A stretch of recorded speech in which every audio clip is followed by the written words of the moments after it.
Hello, everyone. Welcome back to Love Online. I am Dr. Carla Dunbar. And today I want to talk about creating a home environment. And this is for all year round, not approaching any particular season. Just being sure that you create the home environment that you desire. Because there's a house and then there's a home, right? So today we're talking about creating that home environment. Now, ladies, this may sound very much like you, but I know a few men who are exceptionally good at this if they are allowed to do it. Now, what I want you to know is that you can walk into a room and you can sense confusion and bitterness and doubt and jealousy, or you can sense joy, because we have to understand that thoughts have presence. So whatever is happening is going to affect the atmosphere of the home. The attitude, the energy, the enthusiasm, the sorrow of the spirit of the persons who reside is very contagious. And every emotion has a birthplace. Every emotion has a beginning. And we cannot complain about what we permit into our homes. Solomon, the wise man, in Proverbs 24, verses 4 and 5, he gives us some salient advice. He talks about by wisdom the house is built, by understanding it's established, and by knowledge the rooms are filled with pleasant and precious riches. Now that sounds like the home that you want. I'm sure you can agree with me. So you have to understand that your home is your palace. Well, that's how I see it, with my king in my palace. Then you have to now decide the kind of climate that will dominate your house and your home. Words you permit, disorder that you allow, colors on the walls even, the movies you watch, the choice of music that is played, that you listen to, and even the scented candles, all of them have an impact and they will have an effect. So you have to carefully design a specific strategy that creates the environment that you need in your home. You have to invest significant time in visualizing or conceptualizing the perfect atmosphere that you want in your home. So what is that dream atmosphere that you want to be pertinent in your home? Because your decisions is what will influence every individual in your home. Husband, wife, children, and if you have an extended family. But I like to primarily stay with the nuclear or the blended family. Sometimes that happens. So use the walls of your home. That's what I do. I use the walls of my home to announce the future that I envision and the future that I am pursuing for both my marriage and my family. Pictures tells 1,000 words, and it can be how you write the vision according to Habakkuk 2:2 and make it plain. Because what we see determines what we desire, and what we keep on seeing, we will begin eventually to believe. So let's create peaceful home environment that involves fostering an environment of calmness and mutual respect and support, and combine all of this with managing the physical needs of these persons in our home in order to reduce stress. We are living in stressful times, but we can manage that. And the goal is to make your home a sanctuary where you can both relax and you can recharge from everything that is on the outside. And of course, you want to create a space for relational harmony, because the foundation of a peaceful home is the relationship dynamic that exists within the home. And so if you communicate kindly and openly, and you speak with kindness, and you listen actively and avoid criticism or nagging, while that's for you, which can turn the home into a battlefield. You understand? So just have honest, open conversation and just address conflicts as they arise with empathy. Conflicts are natural, they are just a part of life, right? Now, husbands, since you are the leaders, let me speak first to you.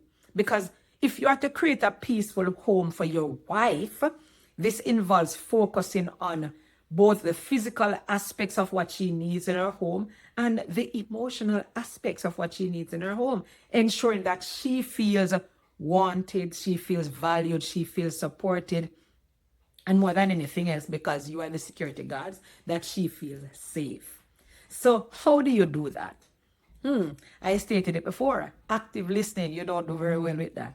You have to fix that. So practice active listening, because when your wife speaks, you have to listen to understand her. Generally, I say listen with your heart and not your ear. So you have to listen to understand what she's trying to say, right? And to listen to her emotions without interrupting or immediately trying to fix something, because I know that you're fixers, right? And then you can show unconditional support to her. Stand by her without any judgment and make sure that she knows that she can be her authentic. We want to be our authentic selves in our home. Respect her boundaries if she has any. You understand? And the space, and just understand that space is not a rejection. I spoke about this some time ago, the how we both need space. It's not a rejection for anyone. It's just stepping back to come back and to give restoration. And just give her some alone time with you. These are the starting points as to what can be. Give her some time with you. Sometimes we need that little quality time. And when you're communicating with her, how about communicating with kindness?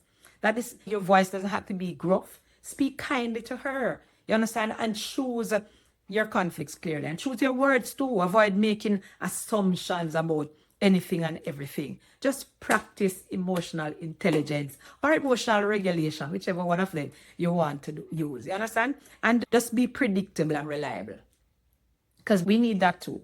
Being consistent with your words, coming home when you say that you're going to come home, put up the frame when you say you're going to put up the frame, offering that sense of security and safety, which is also essential for the home environment that you want. And another thing, like I would say this to my husband, apologize quickly, and sincerely. We like that. We love that. You understand? When we have conflicts, which we will have because we are different, just be quick to apologize for your part in the issue, and that prevents resentment from building up, right? So you can do that. And wives, let me just ask, because this is just nuggets, right? Just prioritize respect. Husbands love to be respected.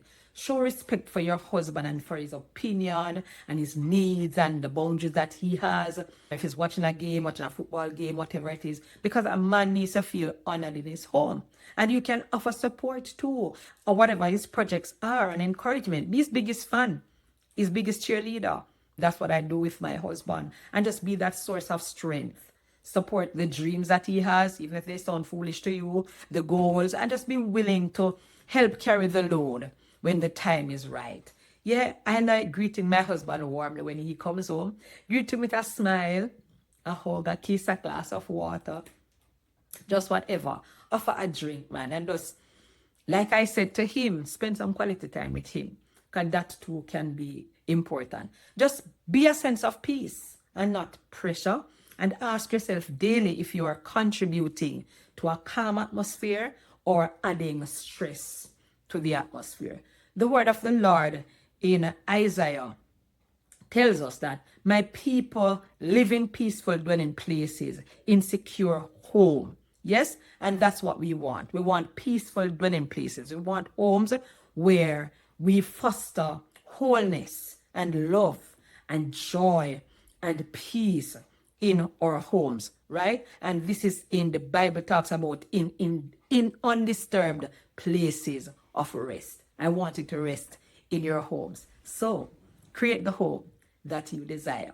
Envision it, and together build it. Have peace and rest in your homes.